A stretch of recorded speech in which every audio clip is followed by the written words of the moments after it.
નથી ગમતું, that doesn't mean બીજાને ન ગમે. માતા પિતા એવું કે એને ઘેર ના બોલાવતો, એના જટિયા લાંબા છે, ગંદો લાગે છે. એને ઘેર કેમ નહીં બોલાવવાનો? એના વાળ લાંબા છે બસ એટલા ખાતર.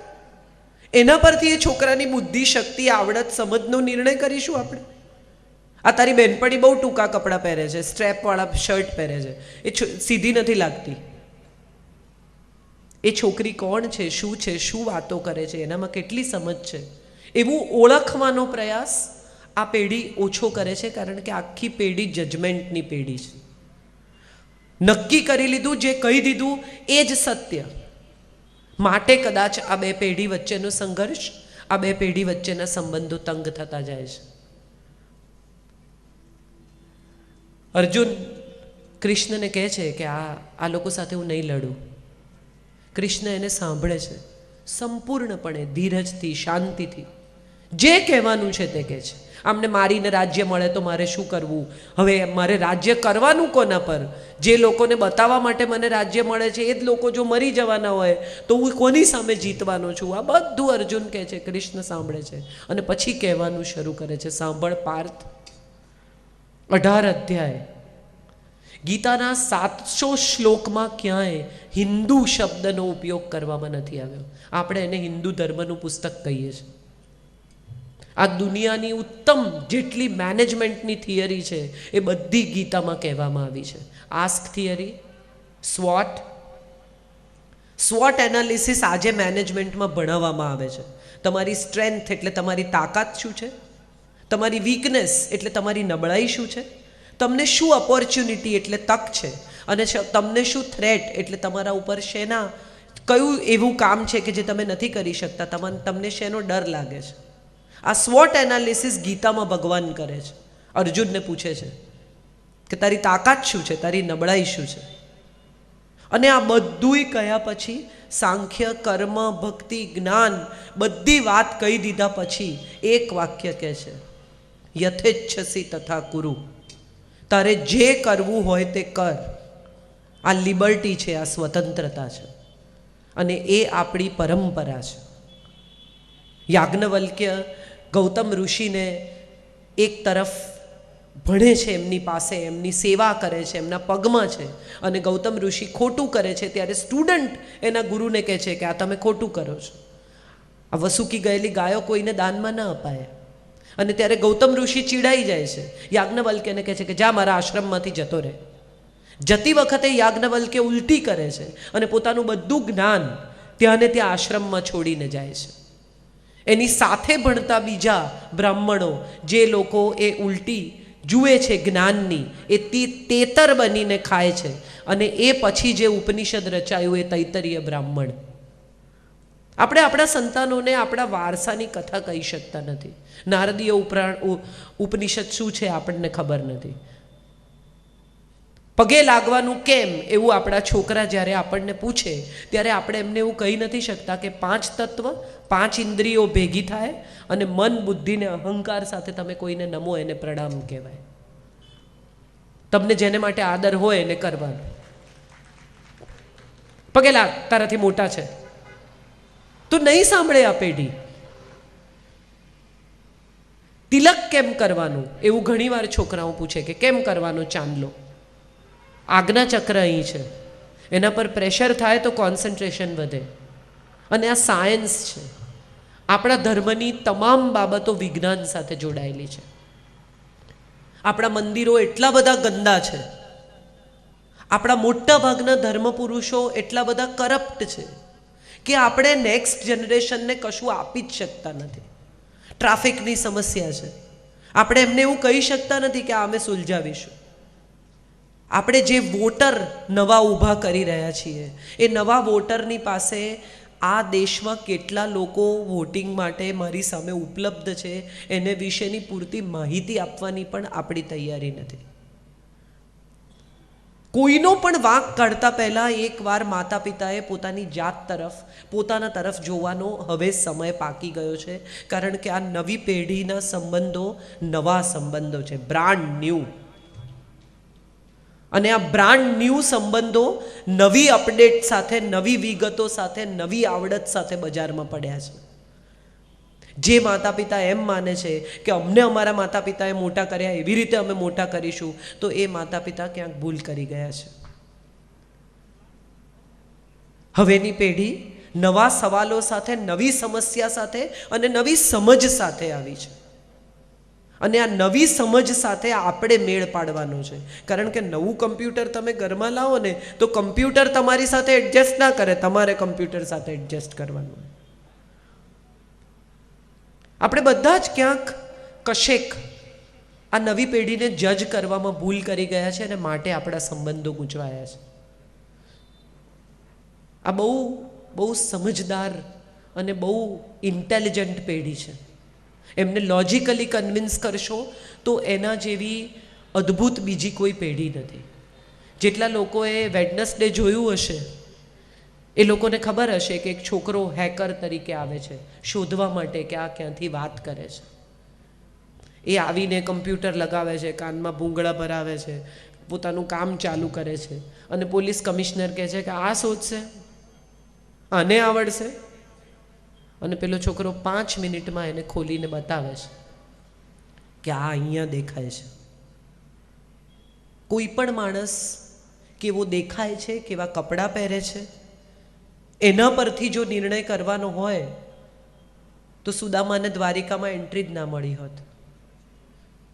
સોનાની દ્વારિકામાં એક ફાટેલા ધોતિયાવાળો, મેલા વાળવાળો, આટલું ચાલીને આવેલો માણસ કૃષ્ણનો મિત્ર હોઈ શકે એ કલ્પના બહારની વાત છે. ફક્ત દેખાવથી જ નિર્ણય કરવાનો હોય તો આ બે મિત્રો કેવી રીતે હોઈ શકે? ભીતર ઝાંકવાનો સમય આપણી પાસે રહ્યો જ નથી. પડોશી સાથેના આપણા સંબંધો પણ એને ત્યાં કેટલી ગાડી છે એના પર આધારિત છે. અને આપણે નવી ગાડી લાવીએ ને તો એમાં બેસવાનો આનંદ ઓછો છે, પડોશીની આંખમાં એ દિશા જોવાનો આનંદ વધારે છે. બાજુવાળાએ ગાડી ન જોઈ હોય તો આપણે આમ ગોળ ફરી ચક્કર મારીને આવીને પાર્ક કરીએ. જોઈ? હા જોઈ હો, એને લાઇટ કરી બારીમાં.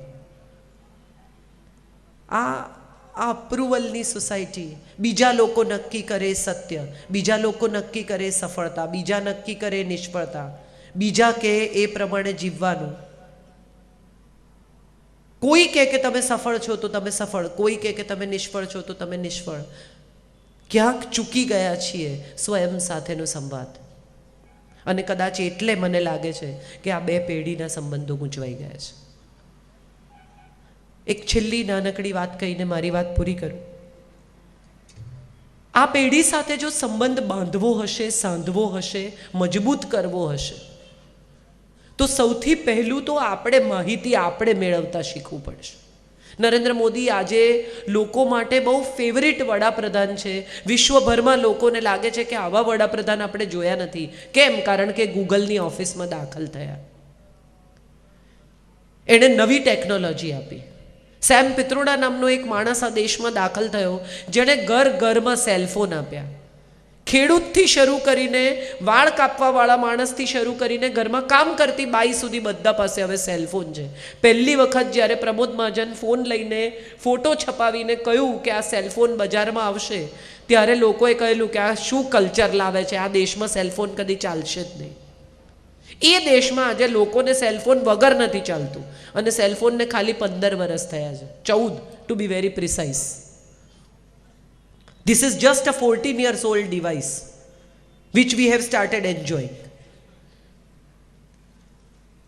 આ દેશની પરંપરા તો ટેકનોલોજીની પરંપરા છે. શૂન્ય આપણે આપ્યું છે. આખા વિશ્વને ગણિત આપણે શીખવ્યું, વૈદિક ગણિત. રામ અને સીતા પુષ્પક વિમાનમાં ગયા એવું કહેવાયું, લખાયું. તો કંઈક તો એવું ડિવાઇસ હશે ને કે જેમાં ઉડીને ગયા હશે, જેને વિમાન કહેવાયું છે. ધેટ મીન્સ ટેકનોલોજી આપણા દેશમાં હતી. આયુર્વેદ 5મો વેદ આપણા દેશમાંથી આવ્યો. આપણે આપણા સંતાનોને આપણી પરંપરા, આપણા હેરિટેજ વિશે જાણકારી આપવાનું અને ગૌરવ આપવાનું ભૂલી ગયા છીએ. કેમ? કારણ કે આપણી પાસે જ નથી. કેટલા માતા પિતા વાંચે છે કે એમ કે અમારા છોકરા નથી વાંચતા. ગુજરાતી મીડિયમમાં ભણે એ નામોશી છે. ગુજરાતી મીડિયમમાં ભણે તો ડફોળ રહી જશે એવું માનનારા માતા પિતાની સંખ્યા વધારે છે. જેમાં એવું માનનારા માતા પિતા નથી કે જે એમ માને છે કે હું ગુજરાતી છું, મારું છોકરું પહેલાં તો ગુજરાતી જ શીખે પછી બીજી ભાષા શીખે. ગર્વથી કે બોલો એને 76 શું એટલે ખબર જ નથી. આ ગર્વ નથી, આ દુઃખની વાત છે. એ ગઈકાલે મને પૂછતો હતો, મમ્મી ખભા એટલે શું? દાદી વાર્તા કહેતી હોય તો પુત્ર વધુ દોડી આવે કે તમે એને ગાય ના કહો, એને કાવ કહો. એને સ્કૂલમાંથી કીધું છે કે કાવ કહેવાનું. છોકરાના મગજમાં કન્ફ્યુઝન છે કે આ ગાય ને કાવ જુદા છે કે એક જ છે. અને પછી એક એવી ભાષા આમાંથી ઊભી થાય છે જે નથી ગુજરાતી, નથી અંગ્રેજી. હું ગુજરાતી મીડિયમમાં ભણી છું. જય વસાવડા જે આવશે થોડા દિવસ પછી, એ તો સ્કૂલિંગ જ એમનું ઘરમાં થયું છે. અને છતાંય અમે યુવાનો સાથે કમ્યુનિકેટ કરી શકીએ છીએ કારણ કે અમે અમારી જાતને અપડેટ કરવા, અપગ્રેડ કરવા તૈયાર છીએ. નવી પેઢી સાથે કદમ મિલાવવા માટે નવા થવું પડશે. જૂની વસ્તુઓ નહીં ચાલે. નવરાત્રિ પૂરી થાય ને, કેટલી બધી સ્ત્રીઓ આપણે જોઈ છે, નવરાત્રિ પૂરી થાય ને ત્યારે નક્કી કરે કે આ વખતે માળિયામાંથી બધો કચરો કાઢી નાખવો છે. પછી બધું નીચે ઉતારે, પછી બધું સાફ કરે ને પછી બધું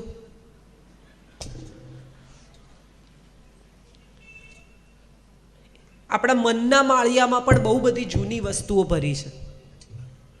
એને કાઢીશું તો નવી વસ્તુ માટે જગ્યા થશે. એટલે નવી પેઢી સાથે કામ કરવું હોય તો ઇતિહાસને યાદ કરીને, પરંપરાઓને યાદ કરીને એને નવી વાત સાથે જોડવી પડશે. આપણે એમને એ શીખવાડવું પડશે કે આપણી પાસે શું ગૌરવ કરવા જેવી બાબતો છે. આ દેશની સરકાર કામ નથી કરતી, આ દેશમાં આમ નથી થતું, આ દેશમાં ખાડા છે, આ દેશમાં કરપ્શન છે, આ દેશમાં ફલાણું છે. પણ આ દેશમાં ગાર્ગી છે, આ દેશમાં અપાલા છે, આ દેશમાં ઘોષા છે, આ દેશમાં એવી સતી છે અનસુયા કે જે પાણીની અંજલિ ભરી અને દેવોને બાળક કરી નાખે છે. એવી સ્ત્રીઓ આ દેશમાં જન્મી છે. આ દેશમાં એવી માં જન્મી છે કે જે યુદ્ધના મેદાનમાં પોતાના બાળકને પીઠ પર બાંધીને ઘોડા પર બેસીને જાય છે. એ ભૂલી ગયા છીએ. આ દેશમાં ગાંધી છે જેણે આખી દુનિયાને એવું સમજાવ્યું કે હથિયાર વગર સ્વતંત્રતા મળી શકે છે. કેટલા બધા છોકરાઓ એવું કહે છે કે ગાંધીજીએ સરદાર પટેલને વડાપ્રધાન ના થવા દીધા ને આ દેશનું આમ થઈ ગયું ને આ દેશનું તેમ થઈ ગયું. એમણે ક્યાંક સાંભળ્યું છે, મોઢ સાંભળેલી કથાઓ હવે આ પેઢી કહેવા માંડી છે. ખરેખર એને વિશેનું સત્ય શું છે એ તો શોધો. શું જાણે છે આ પેઢી? એટલે પહેલી વાત તો એ કે એમને ઇતિહાસ સાથે, પુરાણો સાથે, આપણી પરંપરા સાથે જોડીને એક નવી દુનિયા સાથે ઓળખાણ કરાવવી પડશે. બીજી બહુ જ મહત્વની વાત, એમને સાંભળવા પડશે. એમને શું કહેવું છે એ સમજીને, એમને કઈ બાબત સાથે આપણામાં વિરોધ લાગે છે. કારણ કે વિરોધ સાંભળીશું ને તો વિદ્રોહ નહીં થાય. આજે એક બહુ સરસ વાત કહી કે બદલાવ હંમેશા ઉપરથી આવે છે ને બળવા હંમેશા નીચેથી થાય છે. તમે દુનિયાની જો ઇતિહાસો તપાસો તો તમને સમજાય કે બદલાવ રાજાઓ લઈ આવ્યા. આ દેશમાં જેટલા સાધુઓ થયા, જેટલા ધર્મના સંસ્થાપકો થયા, એ બધા પહેલા રાજાઓ હતા. મહાવીર હોય, બુદ્ધ હોય, કૃષ્ણ હોય, આ બધા જ પહેલા એવા લોકો હતા કે જેમણે પહેલા ભોગવી લીધું, માણી લીધું, આનંદ કરી લીધો અને એ પછી એમણે એવી સલાહ આપી કે આમાં કશું નથી. સો આપણે પણ એ રીતે આપણા સંતાનને પહેલાં જીવવા દેવું પડશે. એને કોન્સ્ટન્ટ એની આજુબાજુ વાડ રચીને, એને કોન્સ્ટન્ટ પકડી રાખીને બગડી જશે, ડ્રગ શીખી જશે, સિગરેટ પીવા માંડશે, પૈસા વાપરવા માંડશે, આમ કરવા માંડશે, ખોટી કંપની છે, ફલાણું છે. એને બદલે એને શીખવાડો કે આ ખોટું છે અને પછી યથેચ્છસી તથા કરું. આપણને આપણા સંસ્કારમાં, આપણા ઉછેરમાં, આપણા સંબંધોમાં, આપણા કમ્યુનિકેશનમાં વિશ્વાસ હોવો જોઈએ, જે આપણે મિસ કરી ગયા છીએ. આપણને બહારના લોકોમાં વધારે વિશ્વાસ છે, આપણને પિયર પ્રેશરમાં વધારે વિશ્વાસ છે, આપણને લાગે છે કે એના મિત્રો એને બગાડી નાખશે. આપણને એવો વિશ્વાસ કેમ નથી કે હું એને સુધારીશ? એના મિત્રોની અસર નહીં થાય, એના પર એના પિતાની અસર થશે, એની માની અસર થશે. એ સાચું જ શીખશે, એ એના મિત્રોને સુધારશે, બગડવાને બદલે. આ વિશ્વાસ આપણે ખોઈ બેઠા છીએ, કારણ કે આપણે આપણા સંતાન સાથે વાત જ નથી કરતા. સૌથી પહેલાં એને આ પરંપરા સાથે જોડીએ, બીજા એને સાંભળીએ, એને શું કહેવું છે એ તો સમજીએ. અને ત્રીજી સૌથી મહત્વની વાત, જે મોટા ભાગના માતા પિતા ધીરે ધીરે સાવ મિસ કરી ગયા છે, આપણા સંતાન એના માતા પિતાને વાલ કરતા જોતા જ નથી. પિતા ઈંચકે બેઠા હોય, મા બાજુમાં બેઠી હોય, પિતાના ખભે માનું માથું હોય, ગાડી ચલાવતા કે બીજી કોઈ જગ્યાએ પિતા માનો હાથ પકડીને લઈ જાય, કદીક મા ને પિતા હગ કરે, કદીક મા રસોઈ કરતી હોય તો પિતા રસોડામાં જઈને માને વાલ કરીને ઊભા હોય. આવા દ્રશ્યો આપણું સંતાન જોવાનું ચૂકી ગયું છે. આપણા સંતાનને એક જ વાત ખબર છે કે મારા માતા પિતા રાત્રે એમના બેડરૂમનું બારણું બંધ કરે છે. આ એક જ સંબંધ છે. અને લગ્નને આપણે ધીરે ધીરે શારીરિક સંબંધો ભોગવવાના લાયસન્સમાં ટ્રાન્સફર કરવા માંડ્યા છીએ. દાંપત્ય નામના શબ્દ સાથે હવેના સંતાનોને કોઈ નિસ્બત જ નથી. સહજીવન નામનો શબ્દ નથી, જીવન સાથી નામનો શબ્દ નથી. ટોલરન્સ, સ્નેહ, વાલ, એકબીજા સાથે જીવવાની આખી પરિભાષા જ બદલાઈ ગઈ છે. ડિગ્રીના લગ્ન ડિગ્રી જોડે થાય છે, MBBSના લગ્ન MBBS જોડે, MAના લગ્ન MA જોડે, વ્યક્તિના લગ્ન વ્યક્તિ જોડે નથી થતા. અને કદાચ એટલે આ લગ્નો તૂટવા માંડ્યા છે. આદર્શ દાંપત્યનો દાખલો તમારી નજર સામે તમારા માતા પિતાનો હોય તો જ તમે આદર્શ દાંપત્ય જીવી શકો. એ આપણે આપી શકતા નથી. અને એમાં દાટ વાળ્યો છે ફિલ્મોએ. સુહાગરાતના દ્રશ્યો એવા ઊભા કરે કે છોકરાઓને એમ થઈ જાય કે આ જ સત્ય છે. તમે વિચાર કરો કે કોન્સ્ટન્ટ ચારે તરફથી આ પેઢી ઉપર જે મારો કરવામાં આવે છે એ સેક્સનો મારો છે. મોટા મોટા પોસ્ટર્સમાં સ્ત્રીઓ અડધા વસ્ત્રો પહેરીને દરેક જગ્યાએ તમને જોવા મળે. પુરુષોના અંડરગાર્મેન્ટ હોય કે શેવિંગ બ્લેડ હોય કે પુરુષોનું ડીઓ હોય, દુનિયાની કોઈ પણ ચીજ વેચવા માટે શરીર સ્ત્રીનું વપરાય છે. અને એ વપરાતા શરીરોને કોઈએ કદીએ અવાજ કરીને રોક્યું જ નથી. સ્ત્રી પણ એનો ભાગ છે. એકતા કપૂરની સિરિયલ્સ જે બતાવે છે એ કેટલું સત્ય છે. આવી સાસુઓ આપણે જોઈ છે કોઈ દિવસ કે પગથિયા પર તેલ રેડે એની બહુ પ્રેગ્નન્ટ હોય ત્યારે એમને લપસાવવા માટે? અને આપણે જોઈએ છે, આપણે આનંદથી જોઈએ છે, ને આપણા છોકરા પણ આપણી સાથે જુએ છે, એ આપણે ભૂલી ગયા છીએ. આપણે એ કુમળા મગજો પર રિલેશનશિપના ષડયંત્રોની અસર પાડીએ છીએ. અને એ ષડયંત્રો એ શીખે છે.